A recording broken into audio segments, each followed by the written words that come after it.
Imagine o André. André acorda em uma terça-feira comum. O sol entra pela janela, o café está quente e por alguns breves minutos a vida parece estar em ordem. Ele se sente bem, ele se sente no controle. Mas então ele pega o celular. Há um e-mail do trabalho. Uma mensagem curta, talvez um pouco ríspida, de um colega ou de um chefe, ou talvez seja um comentário num post que ele fez, vindo de um completo estranho. Em questão de segundos, aquela paz da manhã evapora. O estômago de André se contrai, o calor sobe ao rosto. A mente dele, que estava tranquila como um lago, agora é um oceano em tempestade. Ele começa a criar diálogos mentais, argumentos de defesa, ataques de volta. Ele ainda nem saiu da cama, mas o dia dele já foi sequestrado. Nós conhecemos o André. Não conhecemos? Nós conhecemos porque na maior parte do tempo somos o André. É assustador quando paramos para perceber com que facilidade entregamos a chave da nossa casa mental a qualquer pessoa que passe na rua. Nós gostamos de pensar que somos livres, que somos donos do nosso destino, mas emocionalmente vivemos como marionetes. Basta alguém puxar a corda da crítica e nós dançamos a dança da insegurança. Basta alguém puxar a corda da indiferença e nós afundamos na tristeza. Vivemos numa vulnerabilidade exaustiva. Se o mundo nos sorri, estamos felizes. Se o mundo fecha a cara, estamos destruídos. E essa é uma forma muito perigosa e cansativa de viver. Hoje vamos conversar sobre como recuperar essas chaves. Não vamos falar sobre como se tornar frio ou insensível. Vamos falar sobre a construção de uma estrutura interna, uma espécie de farol, que permite que você continue de pé e iluminar, mesmo quando as ondas ao seu redor tentam te derrubar. A filosofia estoica, muitas vezes mal interpretada como uma forma de reprimir emoções, é, na verdade, a arte suprema da autonomia emocional. E ela começa com um diagnóstico muito preciso da nossa dor.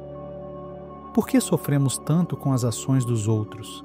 Por que a opinião de alguém ou a grosseria de um desconhecido no trânsito tem o poder de alterar nossa química cerebral e estragar nosso jantar em família horas depois?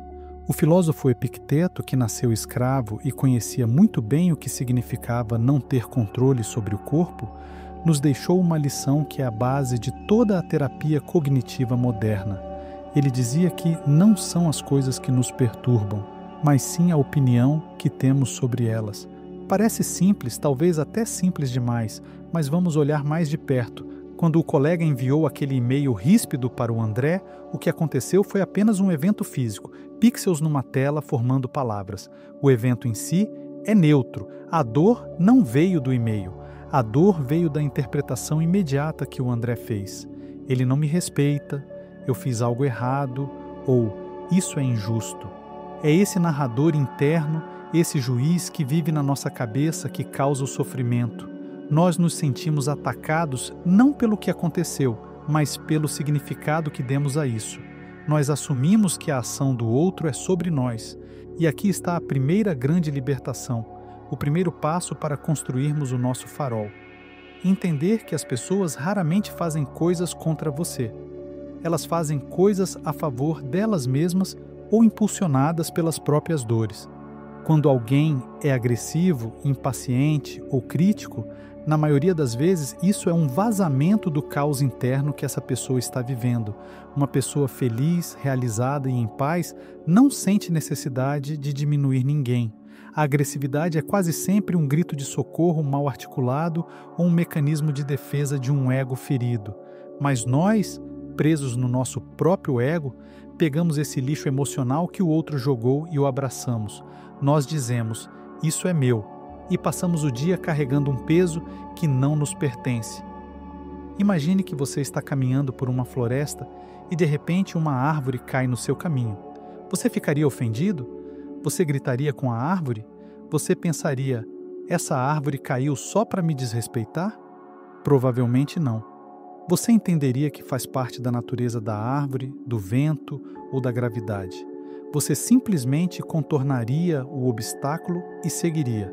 Mas quando é um ser humano que cai no nosso caminho com uma palavra dura ou uma atitude egoísta, nós levamos para o pessoal.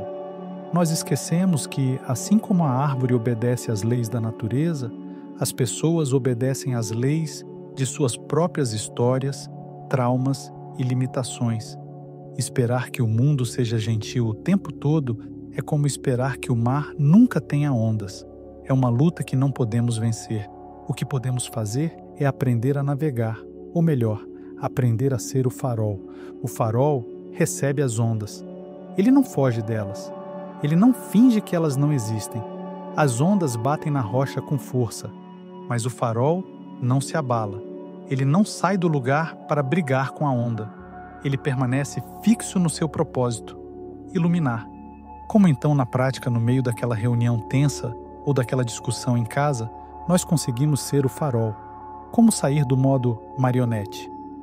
Existe uma ferramenta mental, um exercício prático que pode mudar completamente a forma como você reage ao mundo. Vamos chamar de a pausa sagrada. Entre o momento em que algo acontece, o estímulo, e o momento em que você reage, há um espaço. Na maioria de nós, esse espaço é minúsculo, quase inexistente. Alguém grita, nós gritamos de volta. Alguém ignora. Nós nos sentimos mal. É automático. O segredo da liberdade emocional é ampliar esse espaço.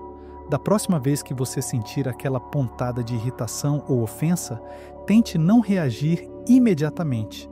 Congele, respire e use a sua mente racional para nomear o que está acontecendo. Diga para si mesmo: estou sentindo raiva, ou estou me sentindo diminuído. Quando você nomeia a emoção, você se separa dela. Você deixa de ser a raiva e passa a ser a pessoa que observa a raiva. Nesse pequeno intervalo de lucidez, você pode fazer a pergunta mágica: isso está sob meu controle? A atitude do outro? Não. O que ele pensa de mim? Não.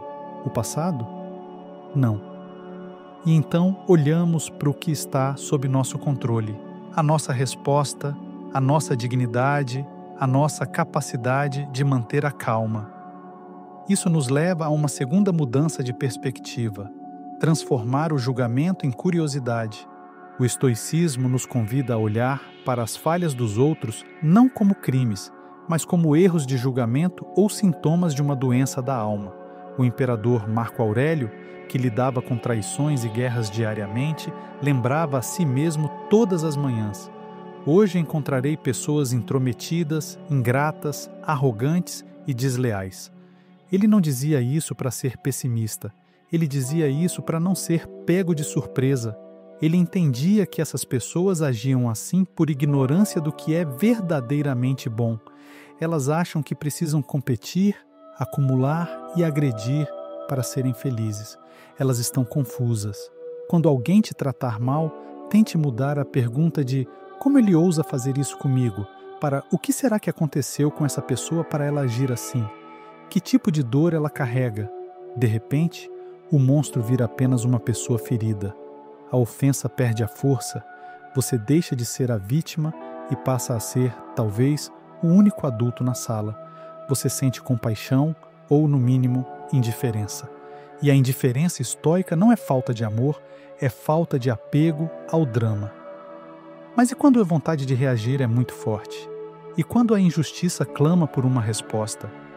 Aqui entra o poder do silêncio. Vivemos numa cultura que nos diz que precisamos ter a última palavra. Se não respondermos à altura, somos fracos. O estoicismo diz o contrário. O silêncio é a resposta mais barulhenta que existe. Quando você não reage a uma provocação, você está dizendo: isso não me atinge, isso não é da minha conta.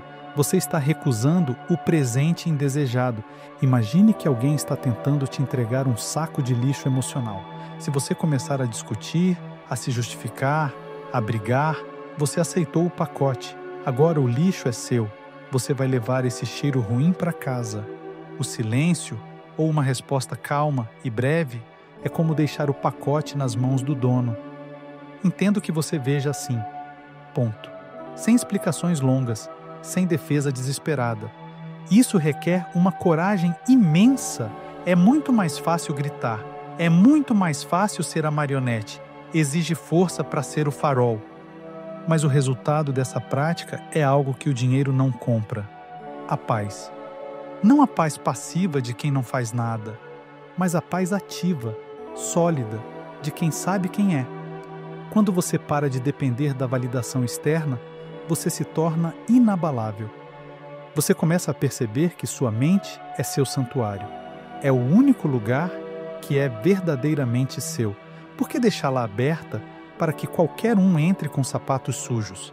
Comece pequeno. Comece pelas pequenas irritações do dia a dia. O trânsito lento, o café que esfriou, o comentário passivo-agressivo. Use esses momentos como treino. Treino para ampliar a pausa sagrada. Treino para olhar com curiosidade em vez de julgamento. Lembre-se do André do início da nossa conversa. Se o André tivesse essas ferramentas, amanhã dele seria diferente. Ele leria o e-mail ríspido, sentiria a pontada inicial, mas pararia.